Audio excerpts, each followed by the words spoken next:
Hey everybody, welcome back. And on this episode, we're going to continue the discussion on flying with guns. If you haven't watched the other videos I've put out on this stuff, I would suggest you watch that first if you want to talk about processes and rules and what to and how to, all that stuff. Covered all that already pretty in depth. What we're here to talk about today is the actual equipment itself that I use for negotiating the air travel system, and getting to where I'm going with stuff that is in functional shape.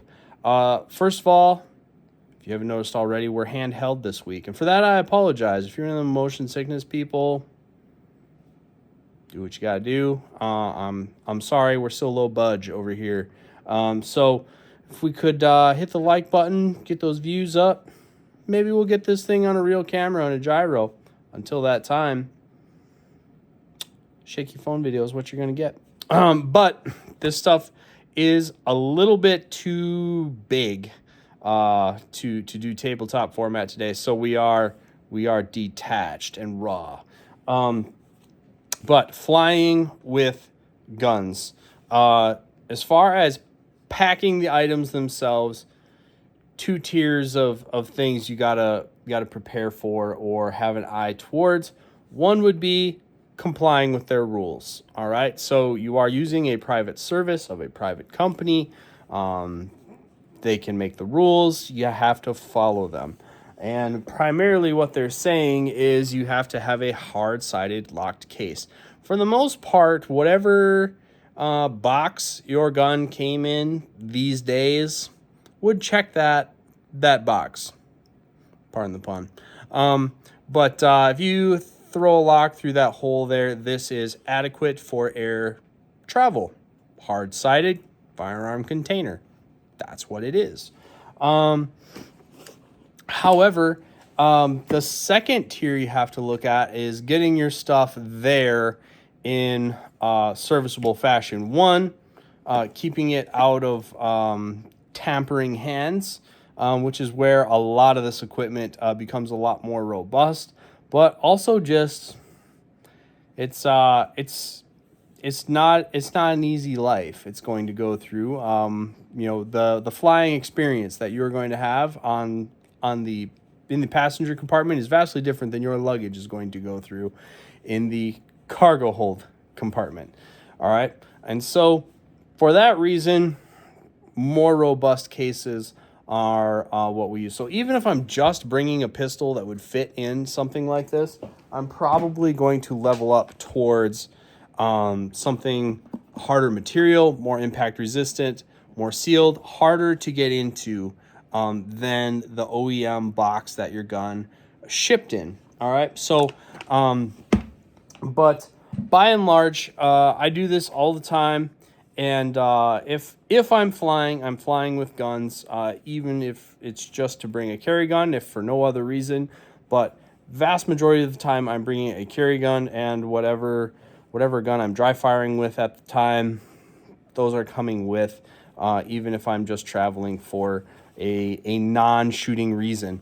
And to give you an idea, I'm currently and have been platinum for a long time in the frequent flyer program. All right, to give you an idea of how much I fly. So I do this quite a bit. I've done this for several years. This is what I do, have done, currently do, not really looking for advice. If you are, though, here is a look at some of the stuff I do and might be a fit for you. I have found that no two people really do this the same. Even my colleagues where I work, I would say we all do this subtly different. This is what I do and works for me, to give you an idea. So if I'm just bringing a handgun to carry, I would probably throw it in a little hard case like this. A name brand that you would recognize is Pelican. I don't necessarily think they are the best. I do have and use a lot of their stuff. This one happens to be a Pelican, but Pelican is kind of like the Kleenex of the hard-sided luggage world. You know, all tissue is not Kleenex, but all Kleenex is tissue. All right. So when people say Pelican cases, they're really referring to hard-sided waterproof luggage. Now, by and large, you know, something like the premium case you can get from Atlas. All right, you can get this is an SKB. I actually think this is a better case than a Pelican, primarily for the latches, if you must know. But something like this, I use very rarely.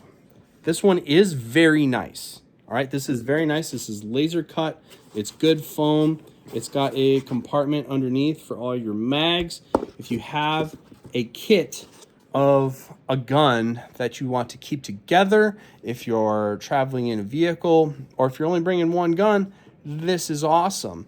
The caveat to this, why I personally don't use this very often, is because if I'm bringing a gun, I'm probably bringing two, right? So if I'm going to a major match, if I'm going to an area level USPSA match or a major three-gun match, we're going to get to that in a second, but if I'm going to a major pistol match, if it's a big enough deal that I'm willing to travel to it, it means enough to me that I'm bringing a backup gun.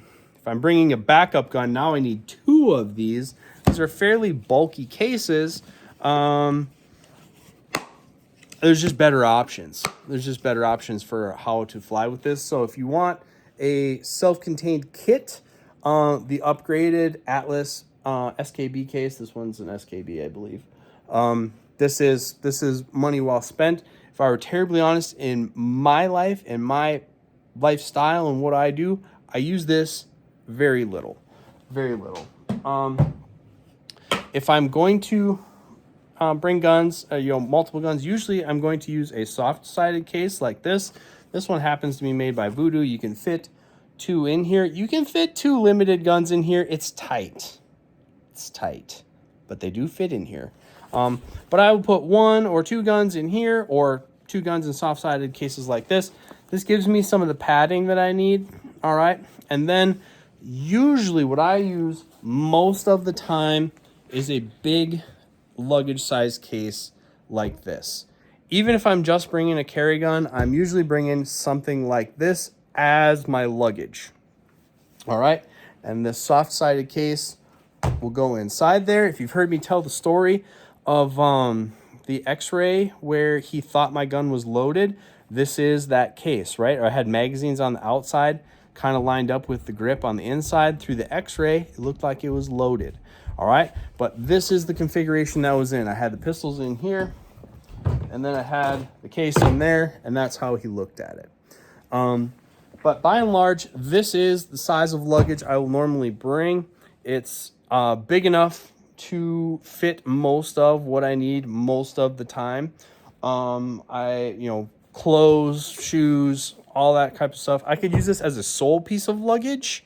I do that quite a bit. Or I can use this as a sole piece of luggage, and I have another one similar to this that would have all my equipment in it. So this, a lot of times, and the way I have it set up right now for you to see, is set up kind of as my equipment box. So can't really fly with my range bag the way that I usually have a range bag. I can work out of this box similar to a range bag. Like once I get there, take some of the big pieces out that I can either leave in the rental car or in the hotel room. This starts to function a lot as a range bag for me. But I will usually use something like this most of the time. This also has the advantage of when I stuff it full of the stuff that I need, having the status that I do, I can be up to 70 pounds. All right. If you don't have status, you have to be under 50 pounds. That is trickier. And pro tip, shop first class. All right. Sometimes it is cheaper to upgrade to first class than it is to pay the baggage fee. So you might as well upgrade to first class and get those free drinks. I'm just saying. Back to the packing video though. If I fill this with everything that I need for most of what I do in the various types of trips that I do, this will weigh about 70 pounds if I don't get carried away with the ammo. The ammo is what can screw all that up. But by and large, I know I can pretty much fill this, and if it's full, it's about 65, 70 pounds. So this particular size works well for me.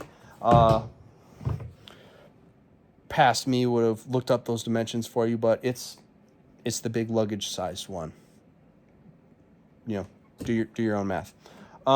This one right now is set up for, I would say, a teaching trip. All right, so a lot of times when I'm teaching customers, I'm either bringing a couple of handguns, teaching a pistol class, or more often I teach carbine, just historically and lately. So this one is set up. I have two carbines in here. All right, I have two 11-inch SBRs. That would be another reason that I really like SBRs, is because I can fit them in a case like this. All right, so if you're traveling with Pelican cases, you're not really fooling anyone. All right, they highly suspect that you're one of those people. But this is a little bit more nondescript and a little bit more common than a long gun case. A long gun case, everybody knows what you got. All right, it's not an electric guitar. So I choose to travel with one of these if I can, just because it's a little bit more inconspicuous. I can fit more other equipment in here, and I just find it to be a handier size. So I have two SBRs in here. All right, so this is an 11.5. This is a 10. They pretty much fit in there as is, or completely assembled. You can fit larger carbines in there if you split them apart. And then I use the Vertex packing cubes to bring some of my other essentials. One of those primarily has tools. All right, so in my trade, it can't really go anywhere without optic mounting tools and throw levers. And then the other thing I can't go anywhere without is batteries. So I have a stocked battery kit in here. I have a couple zip ties, a timer, a shot timer, and a few other trinkets, a sling, that kind of stuff. I have in packing cubes like this. I have other smaller packing cubes that I fit other stuff in. It really depends on the trip as to what's in here. I will try to pack that stuff to try and keep it organized as much as possible, and also so that everything doesn't casserole around in there and kind of get beat up, especially my clothes, because the equipment will mess up your clothes. So I use packing cubes for my clothes too if there's one in here. But I can fit a belt. So this is a teaching belt that's in here. Of course, got, eye pro, I got ear pro. Every God-fearing 2A guy carries a suppressor with them if that's applicable. That kind of stuff is what goes in here. I can fit all the necessary shooting stuff in here, and then I can usually fit clothes for a couple-day trip in there as well. Or I have one of these with equipment like this, and this is what I'm working out of on the range, and then I have another one that is stuffed with my actual clothes. But by and large, this is what I use most of the time for most things. If I need to bring a long gun case, this is usually the second piece of luggage that I bring. Also, you notice, I like stickers as much as the next guy, but I choose to express myself on the inside of the case. So when I get to where I'm going, I enjoy them. When this thing is closed, it's a fairly inconspicuous piece of luggage. All right, so not that I'm overly anal about hiding who I am, what I do. It's just you don't necessarily need to attract unwanted attention. I have another case over here. This one has some stickers on it. I wouldn't go more than this though. And by and large, when I put stickers on there, usually I will go with more inconspicuous brands where if you know what they are, I'm not particularly worried about you. All right, if you know what Atlas Gunworks is, I'm probably not worried about you. Every shithead knows what Glock is. Everyone knows what SIG is. Everyone knows what Winchester is. All right, I'm probably not I'm probably not putting those on there. If you know what the PWS logo looks like, we're probably cool. You know, if you know what dead air is, okay, then yeah, you're kind of in the group, you know. So I'm less worried about displaying those types of stickers, but by and large, as I get older, I put them on the inside. And I leave the outside fairly slick. Another example of a hard-sided case, if I was just going on a smaller trip and I just wanted to lock some stuff in there, this is more the roller bag size of case. So, you know, if I was going to put a handgun, maybe some ammo in there, I use this one a little bit more on if I don't have much to bring, but I think I'm going to be overweight. I'll lock the guns in there.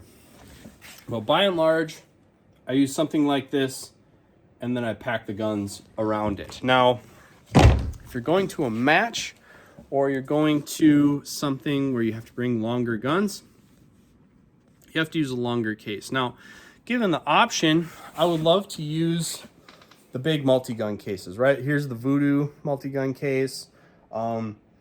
If we're being terribly honest, it's too big. Like, if you fill it full of stuff, it's really too bulky and heavy to be practical. However, if you're going on a long road trip, it's nice. Or if you're road tripping with a couple of dudes, so if you're trying to work 2 or 3 guys out of, say, a half-ton or a 3/4-ton pickup truck, all right, it gets pretty crowded in there, and it gets hard to separate your stuff from other people's stuff and keep everybody's stuff straight. It's cool for that. It's too big to fly with, by and large. I think there is a hard-sided case out there somewhere that fits it. You'd have a hard time making weight, though. So it's a really great case that I don't use a whole lot, and certainly not for flying. Much more prefer this one. This is a Hogue. This is probably my favorite multi-gun case to use. However, both have the challenge of they're hard to bring with in some kind of aircraft compliant case. So here's my long gun case. All right, I got this one a long time ago. This one is over 10 years old. I believe this one is a Boit. And it did come with custom cut foam, but I never use it. All of these I just use for a hard shell, and then I will use some kind of soft case on the inside. So I have my 3-gun rifle in here, I have my 3-gun shotgun in there, and then in this configuration I could fit pistols. I would stuff along the side here. I would stuff some magazines in there. Again, kind of depending on what your weight situation looks like. But by and large, if I'm flying with a long gun case, I will forego all the foam, and I will use some kind of soft-sided case as my padding. So once I get there, this is the case that I work with and work in and out of. Working out of Pelican cases for long guns, especially custom cut foam ones, is horrible in my opinion. So if your OCD will allow, usually I will pack in some kind of soft-sided case like this that fits inside the footprint of a long gun case, and that is the format that I will use for that, because one, I have a soft case when I get there, so I have something else to work out of. And also, in my particular situation, very few 2 trips are the same. The only trips that are probably the same are match trips, all right? But other than that, like, subtly different what I'm bringing every single time. So if you cut out a piece of foam in there, all perfect, get everything situated in there, this case is good for one thing, and I don't just do one thing.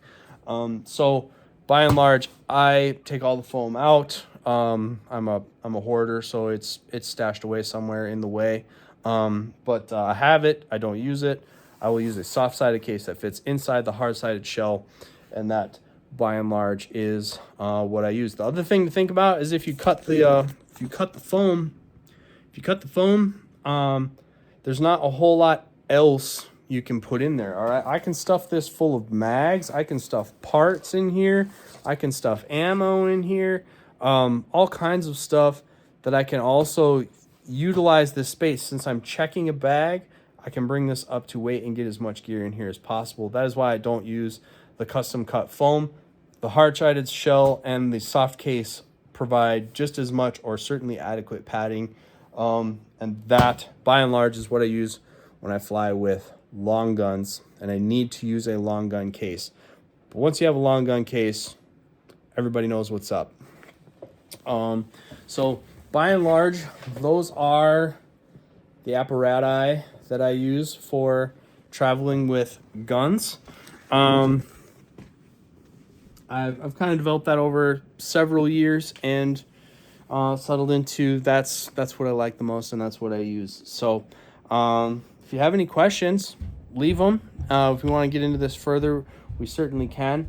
But fairly unsexy, but that's what I do. If I'm traveling in a truck, I'll use the soft-sided stuff, because when you're traveling over the road, once you start to have hard-sided fixed size things, you can only Tetris so many of those in there. If you have soft-sided things, you can kind of squish a little bit more.